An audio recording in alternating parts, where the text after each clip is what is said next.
Welcome to the Meditation Ward. My name is Nadia Ward. I'm really excited to bring you this podcast where I talk to interesting people who also happen to be meditators. We talk about their stories, the way they got into meditation, and any tips or tools they'd like to share with you. Each week, there's a second episode, a guided meditation that we hope you'll enjoy.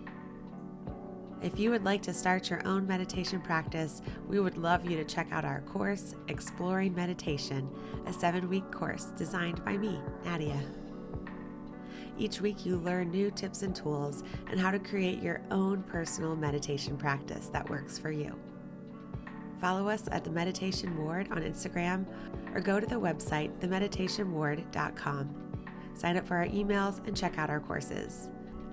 And now, on to the episode. Hi everybody, I'm Nadia Ward and I'm so happy that you're here at the Meditation Ward. Today, I am very lucky to have Ciruolo. She is a social justice advocate for diversity, equity, inclusion, and a voice for foster children. She is a foster care survivor herself, a white Hispanic queer mother of 2, and she has a generous ability to hold space for trauma survivors.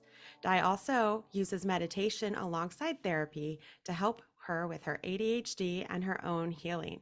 Her second book, Indomitable, a foster care story, releases tomorrow, September 5th. That's right. It absolutely does. Congratulations on your book. Thank you. Thank you. It's very much like being given a due date for a child's birth, where you're just like, woo, this is it. This is the time. No matter what, this is the end date. Yeah. Your first book was more about diversity, equity, inclusion in the workplace. Right. So if I'm honest, I always knew I was going to have to write the book that Indomitable became. But in an effort to sort of figure out what publishing looked like, what writing a book looked like, I decided that I wanted to make my first book about work. That way there, if, even if Indomitable blew up or did not, I would be like, okay, well, at least I know, what it's like. I won't only be known for this book. I'll be known for the work I do. Because you don't want to really be known for your trauma. That's something you avoid, like as somebody who survives trauma all of your life. You don't want to be known for it.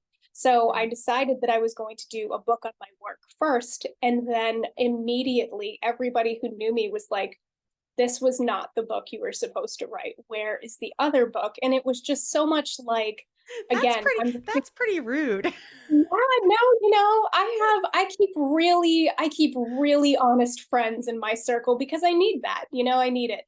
And so kind of everybody was like, yeah, this is a great book, but it's not the book you were supposed to write. So I just realized that I was going to have to buckle down and finally tell this story in a way that it needed to be told in. And that was just going to be, of course, so much work and so much healing and so much looking at things in boxes that I effectively hadn't looked at in quite a few years. So it was quite an undertaking when I actually sat down to write it. Yeah. Without the first book, though, you wouldn't have had like the skills Right. of book writing Right. and Exactly. publishing Yeah, exactly. And I wouldn't have told it in the way that I ended up finally telling it, because I knew it had to be told with such like a startling honesty and vulnerability in order to do it any justice, in order for people to see it and say, yes, I relate to this. This happened to me too. I couldn't go into the story with anything less than absolute honesty. And so writing the first book helped me do that, because I realized how people receive my work typically. And when you're a little bit younger, you think to yourself, oh, I want to be liked by everybody. I want everybody to receive this in the way that I intended it. You get a little bit older and you're like, people will self-reject. Like either people will get me or they won't, but either way, that's not for me to decide, and that's nothing I can change. So it was good. I've also learned it's also not personal. Of course It it's feels not. so personal when we It put so does. much work into something, and It it's really does. just somebody else's perspective of how they portray Absolutely. themselves through the situation. That's exactly right. And I have had people, say to me, oh, well, what if people don't like you? And it's like, that's not really about me. if people don't like me, that's not about me. If people self-reject, that's not about me. That's because people don't feel like I am showing them a mirror and they are not enjoying what they see, or they are not enjoying what I've done. And therefore they have to, that's about their trauma. That can't be for me to carry, you know? So it took me a long, long time. I mean, I'm 40 now. It took me a long time to get to this place. So I'm very proud of the work I did here. And, you know, I think when it came down to it, it wasn't really the stories that I told that I was the most afraid of. I was more afraid of people thinking I did a bad job writing it than the actual stories themselves, which I was surprised at myself at that. But like I've been getting some very surprising feedback. So Yeah. Yeah, and I hear you too about not wanting to be known for trauma. Like I of have course, I have bipolar too, and it's really really hard at first to share that with people. And now I actually try to share it because it can yes, help other people. But when you yes, first have it, it's I don't have like I am bipolar too. It's I have bipolar too, where it's like yes. you have had trauma, you are not trauma. You So are it's not trauma. That's right. yeah. That's right. It's very much a question of how you perceive everything as much as it is, you know, sort of the societal awareness of the issue, right? So you are thinking of yourself as responsible for each person's, you know, lack of awareness around the issue, right? So you feel like you need to close that gap in awareness. So when you think about bipolar and sort of letting people know that you are bipolar or that you have bipolar, what you're thinking in your mind is just, what does this person know? Am I going to be rejected or accepted for revealing this? And it's very much the same with foster care. You are taught your entire life to keep this part of you hidden, that people will not accept you as a result of this. And so how I think about and talk about revealing myself in this way interpersonally is just, it says so much more about everybody else than it does about me, right? Yeah. And whether or not people receive that well has nothing to do with me. It has everything to do with their own lens, their own experience, and it doesn't change my experience for them to not, for them to reject what I have said. So it doesn't change anything, and it took me a long time to get to this place where I know that. Yeah. As far as what you said about like not wanting to share because people look at you differently if you grew up in foster care, Right? were you raised in that way to feel like you were like less than, or Yes. because I So would the story part, yeah. So um both when I so both when I grew up in foster care, I had a foster mother that was very much about letting me know that I was beneath the dignity that was afforded to her real children. So but that wasn't really about foster care in general, or what people, and what I mean by people is adults, believed about foster care. That was about her having narcissistic personality disorder and her needing to hold me down. So that wasn't, and I did not know that. I thought what she believed must be what all adults believed, what everybody believed about it. So, you know, when you're being abused, your lens is very small. Your awareness of the issues is very small. So as a result of that, I would say that took me a long time. I would say that took me sort of a long time to come to that realization, and a long time being out in the world to understand that that wasn't how people felt about foster kids or foster care in general. That was just about her tool to keep me, you know, to keep me down and harmed. So yeah. I wonder, talking about narcissism, I wonder if she almost wanted to be a foster mother for her own ability to tell other people that she helps. of course, that had everything to do with why she did it. You know, it just, it made her feel good to hurt children, and her own children were grown. So she started taking in children she felt comfortable abusing. And it had the sort of the dual, you know, it made her feel good because she was getting those societal cookies, you know, those, oh, good for you. Oh, you're such a good person. You're such a sweetheart, you know, all of those societal cookies. And as well, you know, sort of being able to abuse us on the back end and getting, you know, sort of that, I don't want to say joy, but getting that pleasure from that. So yeah, that's exactly why she did it. Yep. Yeah. Thank you Unfortunately, for sad. Yeah. thank you for sharing all of that. Yeah. I mean, Yeah. I guess you're going to be pretty used to sharing it once this is out. I am. When I first started it, it very much, you get it out to your sort of your early readers, and it's never the people that know you the best. It's always the people you're kind of medium distance with, because that way there, if they learn the story and they hate you, you're kind of like, okay, that's fine. I'll get past that. But you start getting that feedback, and suddenly you feel very naked out in the world, and you're letting people examine you, and all of the things that you've kept hidden for so long, and that can be really scary, but it can also be very empowering. Once you realize you have survived that, what can't you do? Like, so many amazing things have come out of this that I could not have foreseen when I sat down to write it. Yeah. One of the questions I wanted to ask you, I feel like you've already kind of delved into it, but like on a level of like 1 to 10, 1 being like, I could have written this in my sleep, and 10 being like, I was becoming immobilized by how hard this was to write. Where would you have Right. put yourself in this experience? I would say 10. I would say this took everything out of me. I would say that opening these boxes that I hadn't looked at just took me down. I would say it took me almost an entire year to write. It took me and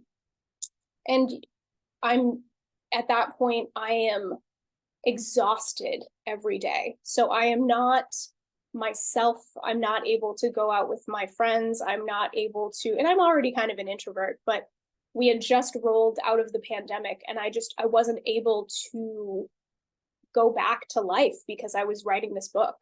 So I had like an extra full year of like pandemic mode, of when just not, and just depression, right? So I'm dealing with all of these, I am reliving these things from point of view, right? Which is great for the book, but terrible for my personhood, right? So it's great. It came out great. I'm very proud of it, but it took a huge toll on me physically, mentally, and emotionally. Yeah.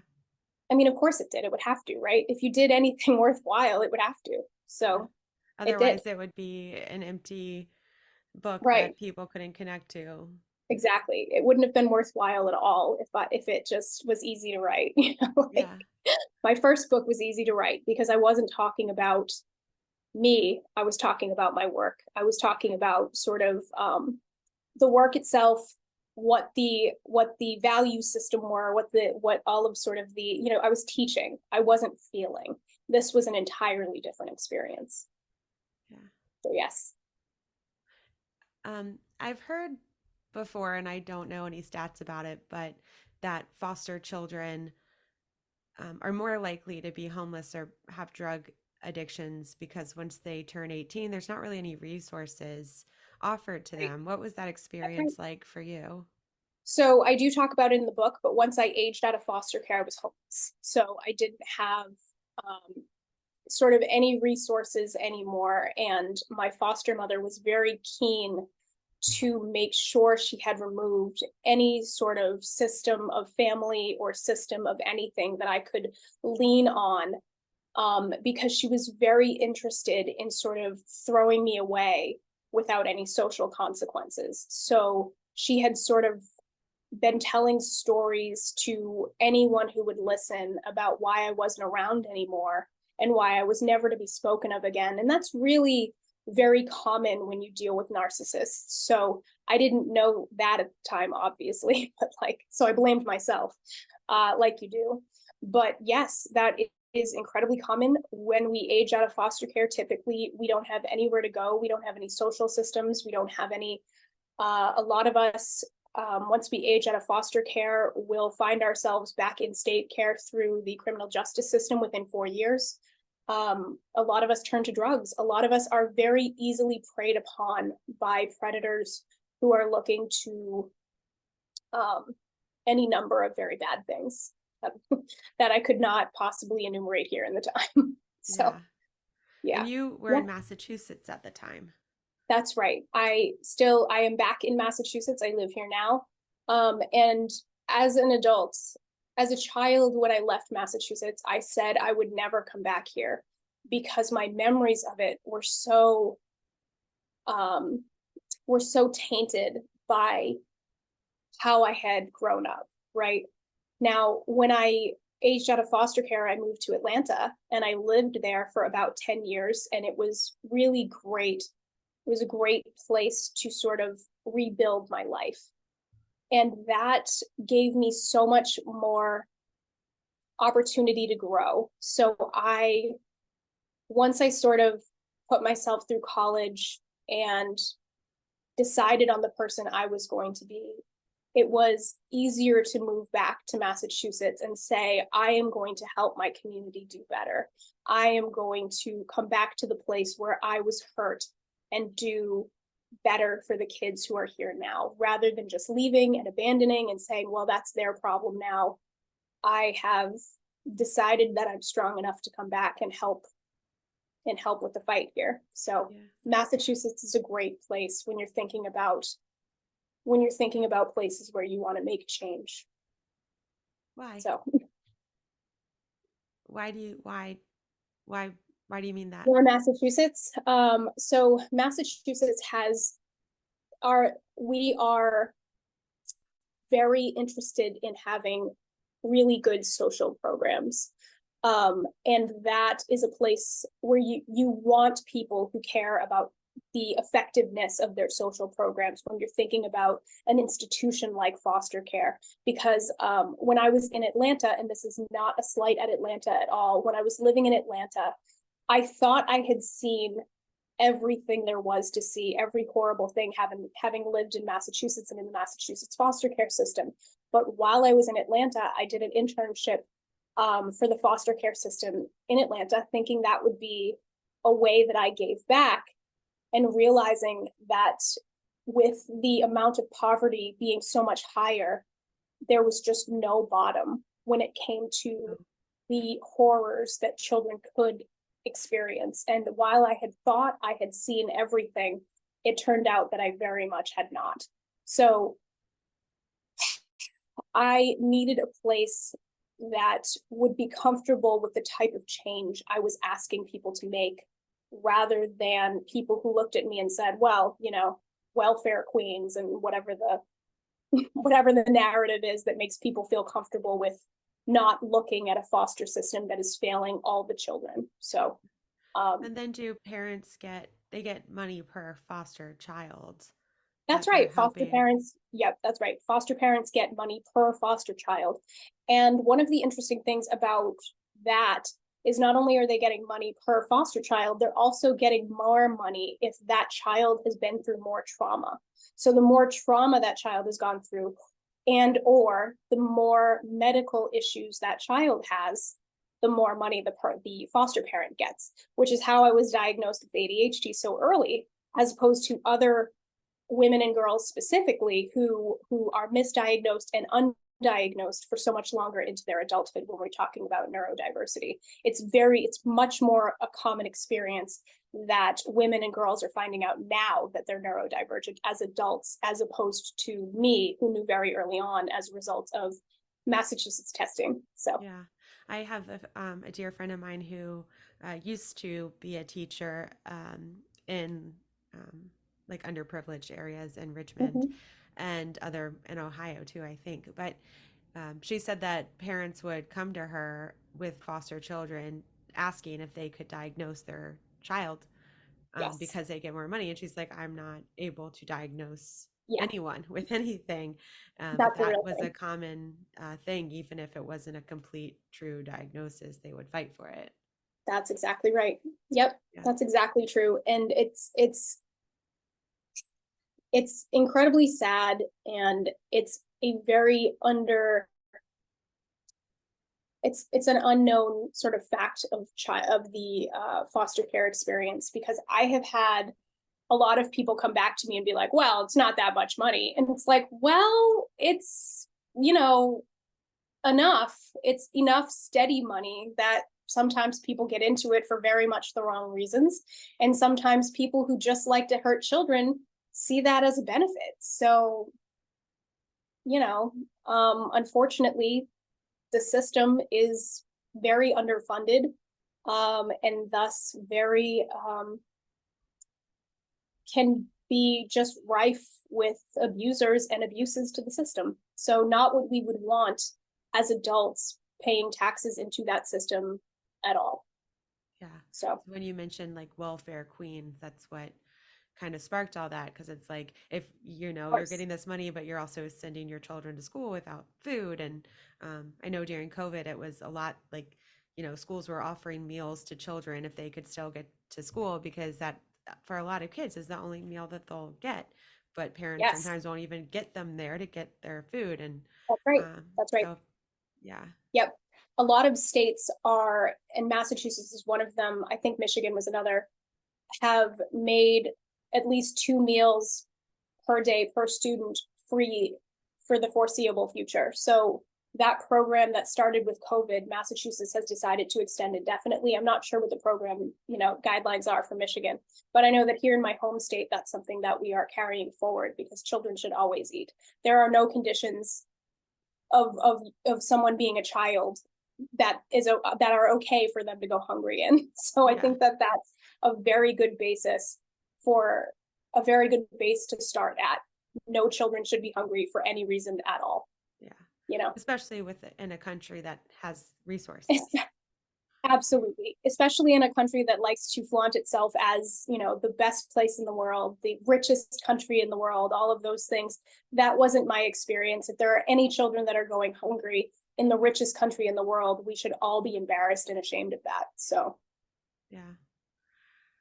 I kind of would like to talk a little bit about having a narcissistic foster mother, and then getting out of that. When you got out of that, before you did your healing, were you still having a hard time in pulling in partners or friends that had those same tendencies? I know it's really hard to get out of that cycle.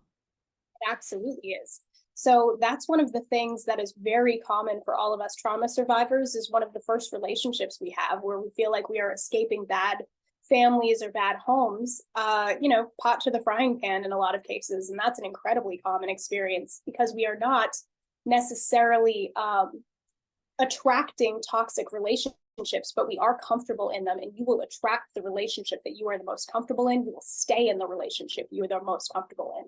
And if you have had toxic parents telling you that that's love and that's all you deserve, of course, the next person you're in a relationship with is going to be, somebody also toxic and narcissistic and abusive. So yes, that was my experience as well. And that was my experience for a long time until I realized that I was repeating the same patterns for no reason. Um, What kind of and work did you like? Because it's like it's one thing to realize that you're in that space where you're not getting what you deserve, but then there's mhm, that truthful understanding and going deep that really lets you make those changes. yeah, What was that yeah. like for you? I think the most important thing that I've ever done is sort of work around self-love, and work around reparenting myself, right? The most important thing I've ever done is to learn how to reparent myself. Because if I didn't take on that role, I would have continued seeking it out in all of my relationships, right? And I would be that wounded person that is so easy for abusers to see, right? Like you don't know what alarm bells you're sending out to those abusers until you sit there and you sit with it and you examine it and you start to recognize that you deserve more. So when you start mothering yourself, you notice you wouldn't want these things for your own daughter. You wouldn't want these things for your own child. And if you can't look at that or examine that or feel that way, then you will always repeat those patterns. So the biggest thing that I did, the most work that I did was around reparenting myself and Yeah. taking that process over. Reparenting, is a term that I think is getting used a lot more often, and a lot of people are doing more reparenting work. Can Hmm. you kind of maybe give an example or describe a little bit what that actually looks like instead of just a phrase? Or just dropping it and leaving. Yeah. So one of the things that I was really how do I think this? One of the things that I was doing was I left the relationship with my foster mother constantly thinking that I had done something wrong, that people were mad at me in every situation, right? I was always looking for my flaws. I was always assuming that everyone around me was just tolerating me. I was always thinking that, like, if somebody didn't text me back right away, they didn't like me. If, that I needed to make myself more palatable and acceptable and all of those types of things. When I started realizing that me not fitting in boxes that she wanted me to fit in, or that my future, that other relationship partners wanted me to fit in, you really have to be alone for a little bit and figure out who you are, who you would love, who you would want to be, and once you start becoming the person that you are, you realize that you would love someone like you. And then that is sort of the thing that gets you to the place where you sort of fall in love with yourself, right? You sort of feel like, oh my gosh, this person that I am is worthy of love. And then the way that you speak to yourself starts to change, and it needs to, because if I'm just in my mind constantly being like, oh, that was dumb, why are you so stupid, why are you doing it this way, that was so dumb, everybody's right to talk about you the way that they did, like all of those things that I was thinking to myself constantly were constantly hurting me, my inner child, previous versions of me. I was so awful to myself because that is all I had been taught. And when I realized I was doing that, I had to stop. I had to examine where that came from. And I knew it wasn't me. So when I think about reparenting myself, I think about my self-talk. I think about telling everybody I'm fine all the time. I don't do that anymore. I don't say yes to everything just to make people happy. I only say yes to things that are for me. It's okay to say no to things. It's okay to be tired. You're not going to miss anything that's for you. It's okay to be at that place. And when I started treating myself with more love and more respect, I found myself doing more and more healing. And then as I grew, the circumstances of my life began to change. The circumstances of, like, the situations I would find myself in and how I would deal with them. I would see such a huge difference between how I would have dealt with something versus how I do deal with something. And not only just that, but the people around me who used to be just like me suddenly became really, like, you get this ick factor, right? Like when you start to see your worth, people around you who don't see it or would deny it are suddenly kind of like, oh, no thanks. I'm good. I'm good being alone until I go find other people that, understand how to treat me. Because, and honestly, that happens. Once you no longer are accepting, once you have boundaries, once you are no longer accepting of other people's BS, suddenly your life starts changing. And honestly, you find yourself alone for a little bit, and that's okay because better things are coming.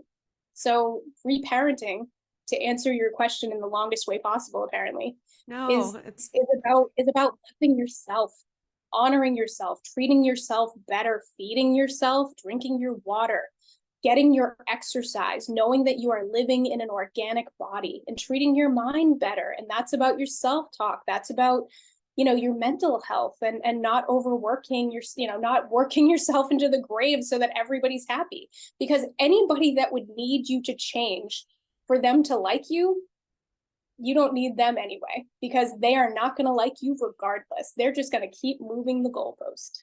yeah, So kind of like we were talking about earlier. It's not personal. That's their it's not trauma. That personal. That's exactly it's right. That's so exactly hard. right. I've been having to really work with that lately.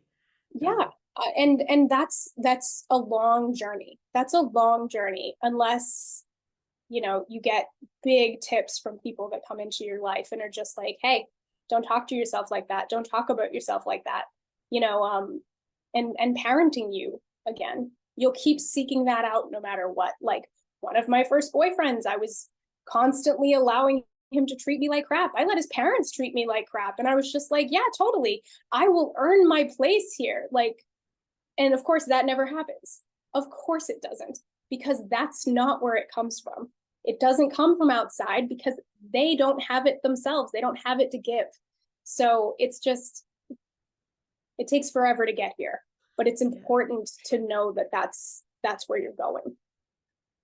Sounds like too that one of the early steps would have to be that even realizing that there are people out there that can see differently or can see through a lens of love when That's most of your absolutely experience is not that. So how do you even know that exists?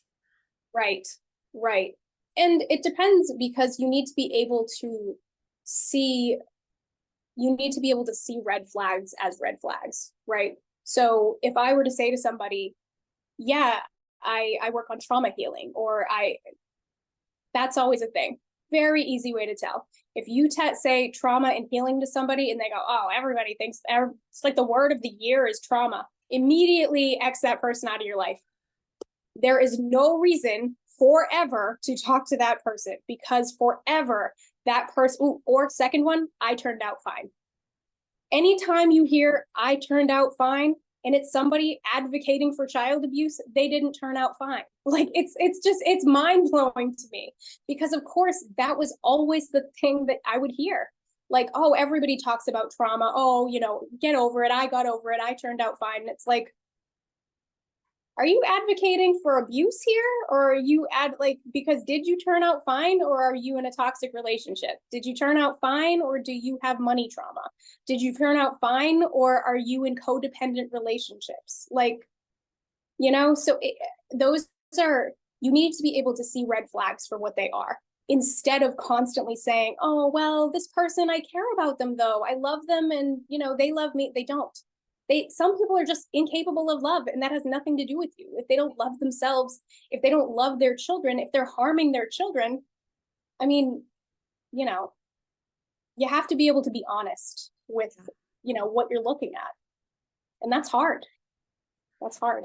There's I also get that. too the other side of the coin where people might say they turned out fine, but there's also the people out there that say to you, I'm sure, like, well, you seem fine and you're all good now, so it couldn't have been that bad. Couldn't have been that bad. Yeah.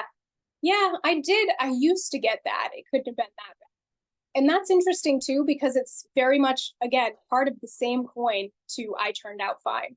Yeah. So if somebody is unwilling to hold space for someone else's healing, it's very obvious that they themselves have done the healing, because I turned out fine or you turned out fine is the same problem. It's still, I am not aware of any self-healing or any self-advocacy or any, any journey for healing. Or if you hear somebody say, oh, everybody's in therapy nowadays, same thing, same problem. You're like Anybody who everyone but you. everyone but you. Yeah. Like anybody who would sneer at healing, or, think that they are above someone else who had to heal or had to go through that journey.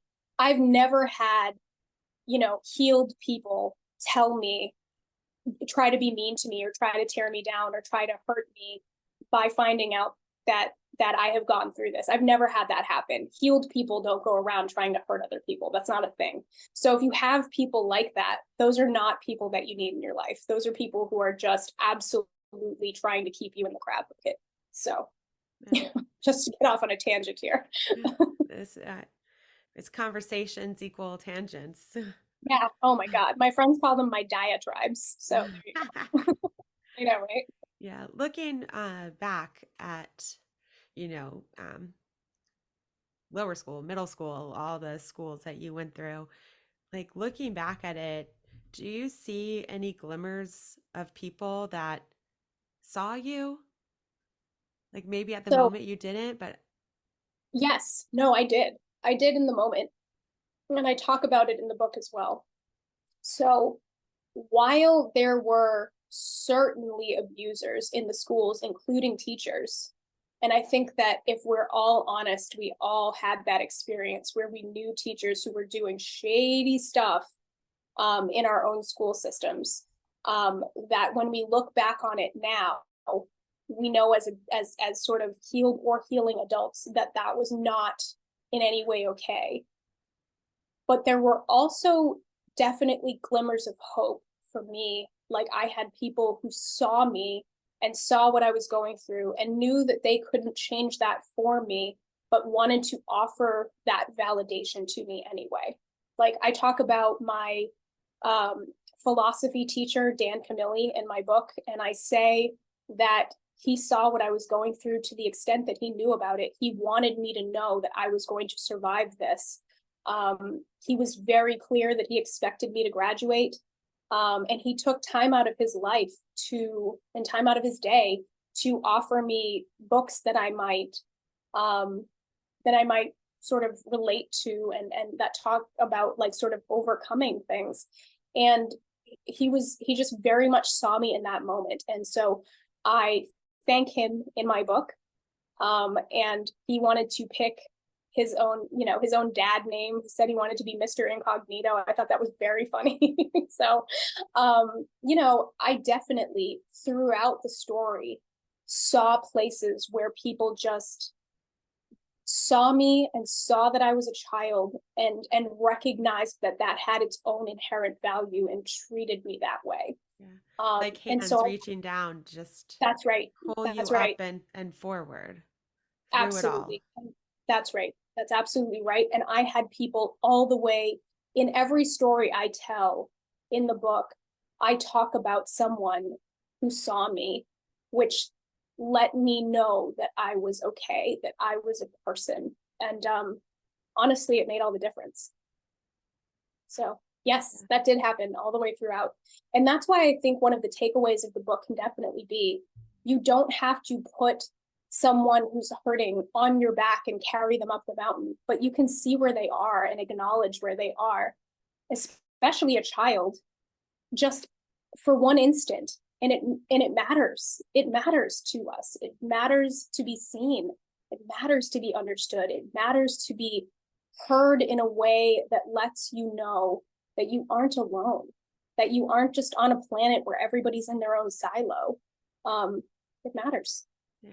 So it also has to be so complex for those teachers who actually care and want to help, yet they have these boundaries that they can't really cross. It must be like so hard to want to like hug and help or take these children into places of safety, yet they can't do anything except give you books and tell you it's okay and give their time. yeah. Yeah. And I mean, that is true, that it can be really hard and complicated to know what the right thing is to do in those situations. But it can also just be small things, right? Like it doesn't have to be like, you see a kid going through something and you want to take them away from it, because that's not even necessarily what they want anyway. They don't necessarily want to be taken from their parents because that's traumatic. They don't, even if the parent, I mean, the biggest issue that children are taken away from their parents end up in foster care is neglect. And neglect is a certain standard of care that each child deserves.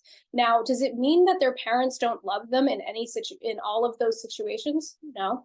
It means that they don't have the means that we expect each child to be receiving. So when a child is removed from foster care, the money that we could have given to their family to help them get to that place is given instead to foster parents. And I'm not saying that we shouldn't give money to foster parents. I am definitely saying that is not the only route here. And it is obvious that sometimes families love those children and just can't take care of them, because this is a hard world. This is a hard place. These are hard times. So I think that assuming one narrative for everybody is unfair, and that more support systems need to be in place when people fall. Now, do I think children should be removed from abusers? Obviously, absolutely. Absolutely every time. Abusers, boop, out. Who could abuse a child, right? So absolutely, I think those kids should be removed. And, those parents need mental health support, anything, all the things that they need. But what it can't be is just, yep, that parent can't afford a 2-bedroom home, so we're not giving that kid back ever. That it's just, it makes you wonder what the goal is, right? Like, it makes you wonder what the goal here is, if this is how we do it, if this is how we spend our very limited funds, what are we doing? So, I mean, I think our inability to look at this problem has to do with our own trauma, has to do with how we grew up ourselves, perhaps our relationship with our own parents.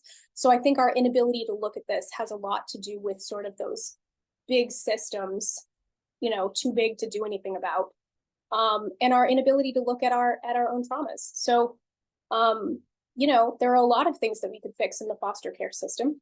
Yeah. It obviously needs so much more money and so much more study and people who get involved with the care. But also, we need to change how we think about foster kids. So we think about foster kids like they potentially had some part to play in their own tragic circumstances. And whether we want to admit to that or not, it's the same type of narrative and victim blaming that we see in domestic violence survivors. It's the same type of victim blaming that we see when someone is raped, someone is beaten, any of those things. We blame the victim to some extent because we don't like the idea that things could just happen to any of us. We need to find that bad actor, and sometimes we need to blame the victim to do that. Yeah. So, yeah, I think there is kind of a few things at play when we think about the foster care system. Yeah. And then like in the circumstances where a child perhaps comes from a home of love yet neglect, and then they're Right. moved into another home that might have more money but is still neglectful and traumatic, Yeah, when they absolutely. perhaps could give the original family, the same funds that they would give the foster family, and that would make a huge difference. That would make a huge difference. Yeah. Absolutely, they could. They could do that, but we don't like the idea of government handouts in this country. We have a very, I don't want to think about this. We have sort of a very, do I want to say puritanical, maybe? We have a very patriarchal, pull yourself up by your bootstraps, even if someone doesn't have bootstraps, pull yourself up out of this situation. And if you can't, it means that you didn't do what I could do. And that's always been very stunning for me because it always comes from people who didn't have to work for anything, right? The Yeah. people who are always the loudest about how other people should work for what they got for free. That's And there's that's a these number. hero stories of the one person that was able to get out of these situations too, of Of like course a they bad do. neighborhood or thing. And it's like, well, now all Absolutely. these other kids could have done that because this one did. Absolutely. And I talk about that in my book as well, how important it is to me that people don't think that because I was able to survive it, me, like how I was able to survive it, that, oh, well, everything's fine then. I guess, everybody should be able to survive it, because it should not be on everybody to be exceptional to survive. I say in the book that I am not the exception to the rule. The rule proves that I am the exception. Like, nobody should be held to a die standard of excellence in order to be able to survive a system that is funded by all of us. That's not what we want as people. That's not what we want as parents. That's not what we want as community leaders. So, Yeah. It's and also it shouldn't be like, the goal. Medium shouldn't be the goal. That's ridiculous. yeah, you know, if we knew that a certain school that we sent our kids to meant that they would end up in jail or homeless or any of those things, we'd close the school down, right? Like, we would we wouldn't just keep sending kids there and yeah. turn it into a factory that just pushes kids into the jail system, the justice system, or pushes kids into homelessness or pushes kids into drug abuse. That doesn't make any sense. The fact that we can't look at this is going to be everybody's future if we can't. If we continue to ignore it and sweep it under the rug, it's going to be everybody's future one day. So, When I was reading about you and trying to learn about you before the interview, I was seeing too that the percentage of foster children that are more likely to die even at a young age is pretty astounding. Yeah, I mean, when I was in Atlanta, one of the things that I did was I sat on the child fatality review board, and to just see the callousness with which it was delivered, we people acted like they were just talking about statistics. Well, like there's these many kids and this happened, and so of course we're very sad about this one kid, but that's to be expected. We're going to have one or two of these, and that's like it blew my mind. I knew that it was nothing that I could do, no good there. Like that wasn't what I was going to do, right? They weren't seeing I'm like single human right. people and children. They were just looking Every at single numbers. Exactly. Every single child is enough, just inherently as a child, is worthy of our protection as adults in a civilized community. What else are we doing if that's not true? How can we say that we are good human beings if that is not true? Right? I don't care about the politics. I don't care about who you voted for. If you don't think that every child has value, you are not a good person. So, I wasn't going to do my best work there. So I had to move on. Do you think that creating new like systems in Massachusetts and the work that you're doing there can like spread into and feed into be an example for other states? Or how do you think So the that thing I could had to do work? here first was declare that this had happened to me, right? The first thing I had to do was look at the things that I was hiding. Because maybe if I told that story loudly and honestly enough, people would say, okay, let's look at this.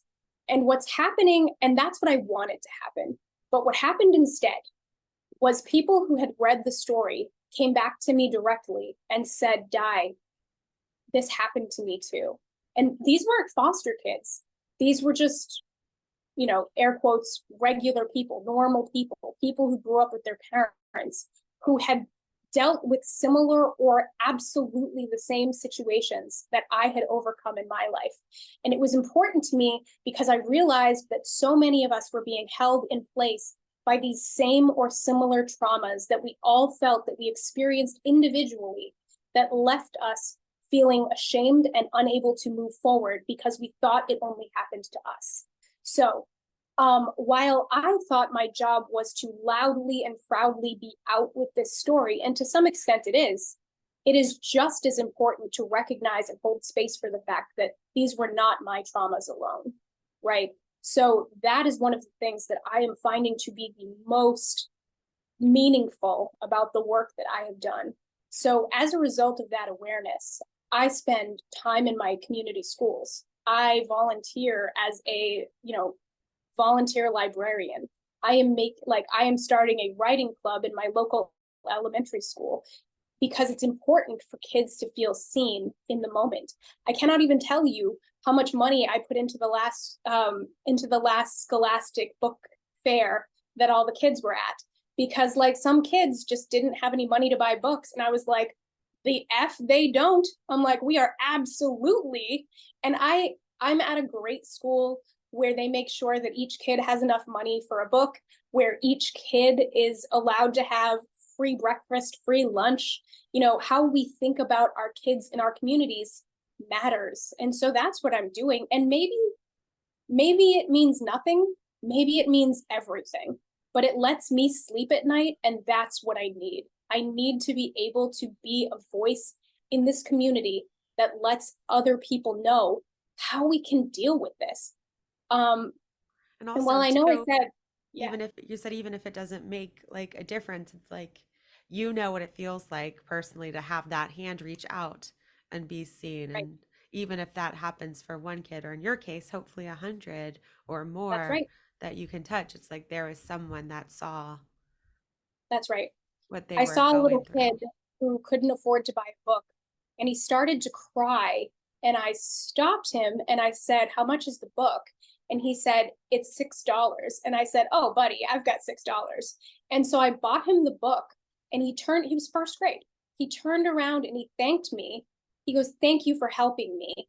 And I said, "Oh, buddy, you are worth it." And you should have seen him, like his eyes welled up. Yeah, He mine reached are. out and Mine are hugged welling me. up. Like, he threw his arms around me and hugged me as tight as he could. And all I wanted him to know in that moment, it was just a book.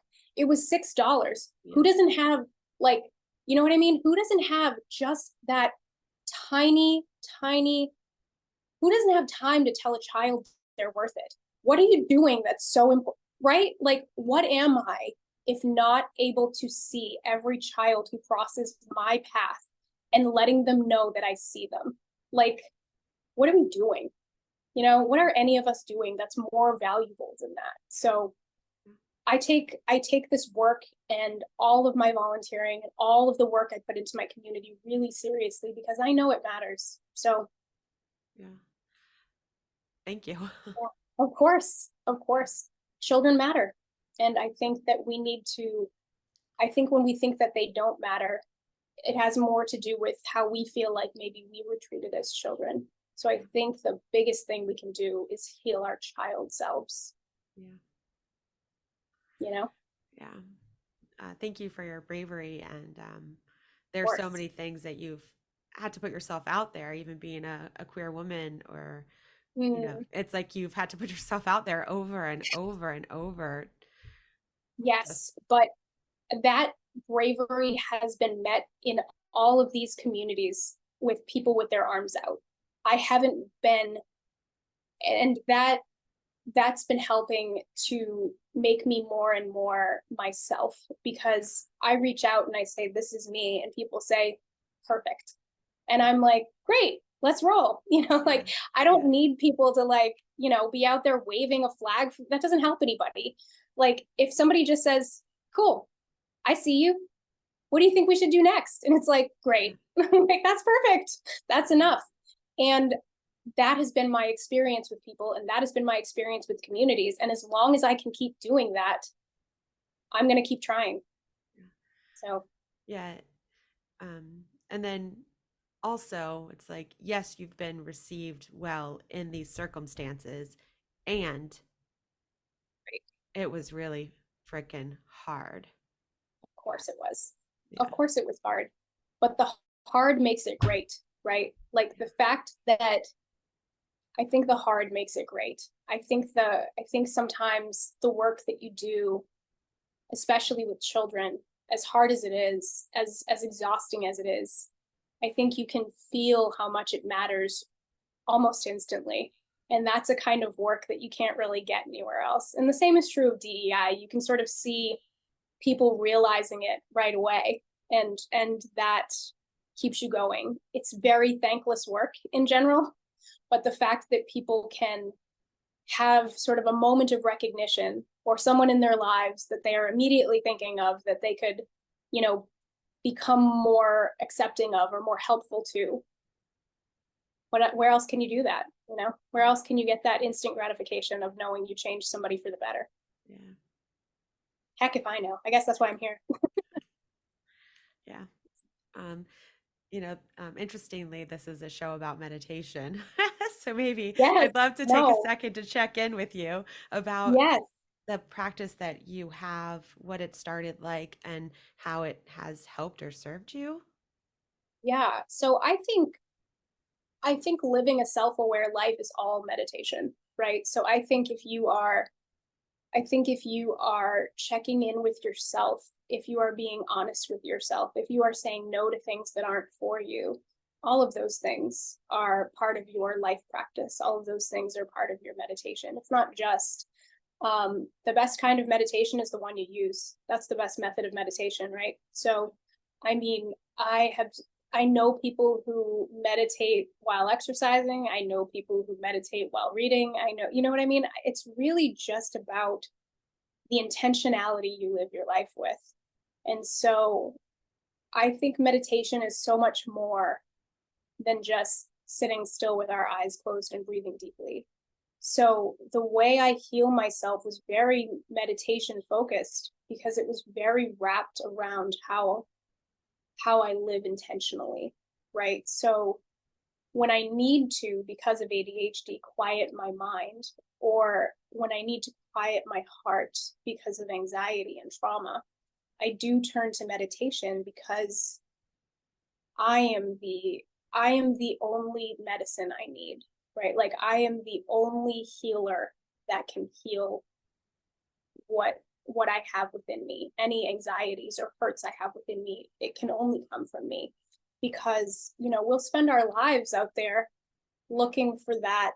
If we were hurt by our mothers, looking for that mother figure. If we were hurt by our fathers, looking for that father figure. And that can play out in a lot of different toxic, terrible ways. But when we're able to sit with ourselves and love ourselves, even at our worst, that's how we grow. So I would say meditation is a huge part of my life. Yeah. And a huge part of my healing, obviously. Yeah. When you say like when you need to quiet your head or connect with your heart, is there other than just saying that, is there any practice that you put forth in those times?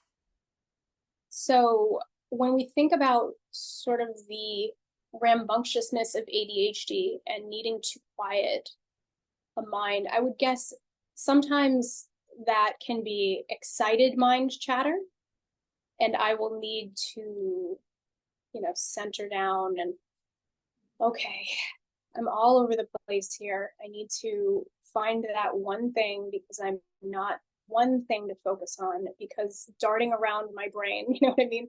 Feeling my energy darting around my brain, sometimes like a dog that has the zoomies, is not going to get me to, or a cat, or a cat that has the zoomies, is not going to get me where I am going.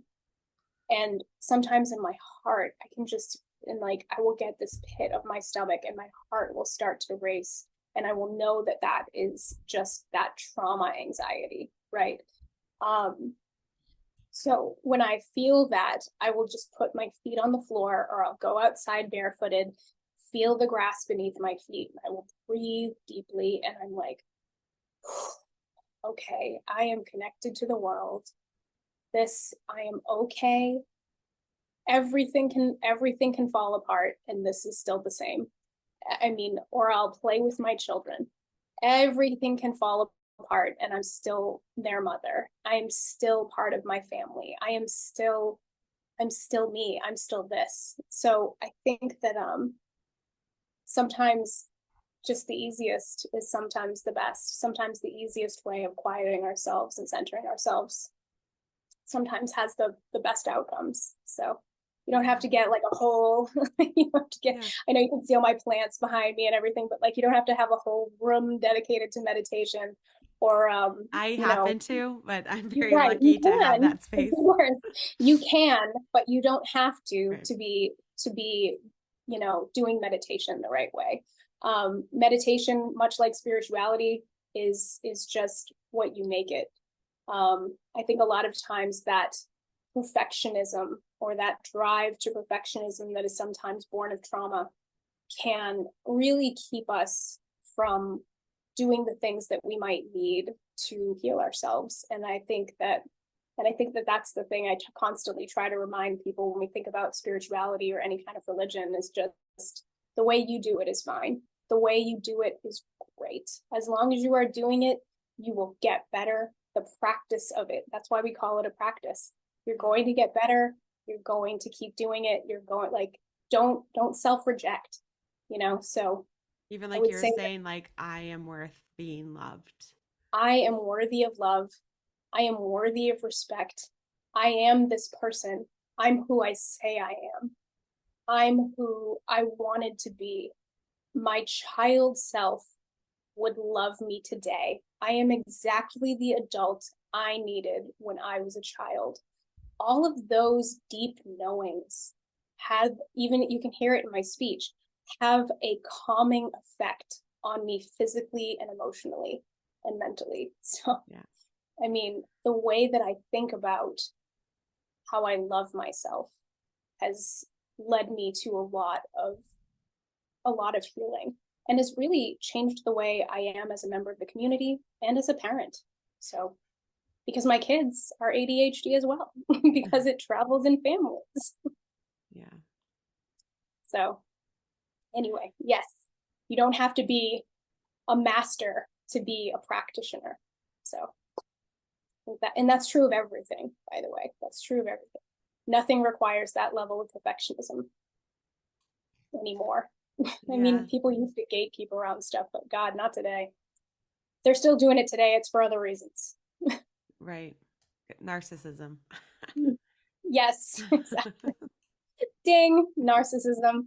And that's the funny thing about gatekeeping as well. I don't want to get us off on a diatribe here, but that's the thing about gatekeeping. The people who are the biggest gatekeepers are the ones that feel the most insecure about their place. And that's true about every group that we find ourselves or we would put ourselves in as human beings. Any identities that we would claim, the gatekeepers are the ones who don't feel comfortable there, don't feel like they are there securely. So that's what I mean about people who would be mean to you or gatekeep you. You know, healed people aren't going around doing that, which is why it's always so surprising to me to find people who would call themselves spiritual, or masters at something, hurting other people. Don't go for that. Don't allow that in your life. No, I can't go for that. Can't go for that. Yeah. Nobody's got time for that. We're done with that. We're Um, moving on, people. We got real problems to solve yeah. So I'd love for you, all of your information, links to your book, links to your website or Instagram will all be on the show notes. But I'd love for you to here. share and tell people verbally also where they can find your book or anything that you'd like to share about yourself Sure. for people to have So, access. of course. So, all of my socials are just under my name, Di Ciruolo, Ciruolo. My website is DiCiruolo.com. I'm very straightforward in that way. Nothing fancy for Di. And you can follow me at any of my social platforms. I am less on Twitter these days, I would say, because of the community of it has changed quite a bit over the time that I have been alive. But I am on Threads now. So if you want to catch me anywhere, you can talk to me and, chat with me or tell me your favorite, whether you like Star Wars or Star Trek better. I would love to have those conversations with folks. Let's go. Let's talk about it. Great. And then I'm really grateful that you are open to leading a meditation for us. So those of us who it's in a separate episode. So if people like it or need it, it can be in service of them very easily. They can just come back and download it or find it as they need. What kind of meditation are you going to be leading? So I'm going to be offering a short inner child meditation because I feel like it's something everybody who's trying to heal needs to do for themselves. Awesome. Well, thank you so much for your vulnerability and for opening up and for all the work that you do. And I'm My just pleasure. really grateful that you wanted to be on this show and to share with us. Thank you so much for having me. I am so grateful to be here and to, share with your audience about the types of healing we can do on our own. Yeah. Okay. Well, we will see you guys at the meditation. Thanks, everyone. Thank you guys for listening. We hope you stick around for the meditation on the next episode. If you're interested in wellness coaching through a meditative lens or starting your own meditation practice with accountability, check out themeditationward.com. Give us a follow on Instagram at themeditationward, and please review us, and share with your friends. See you soon.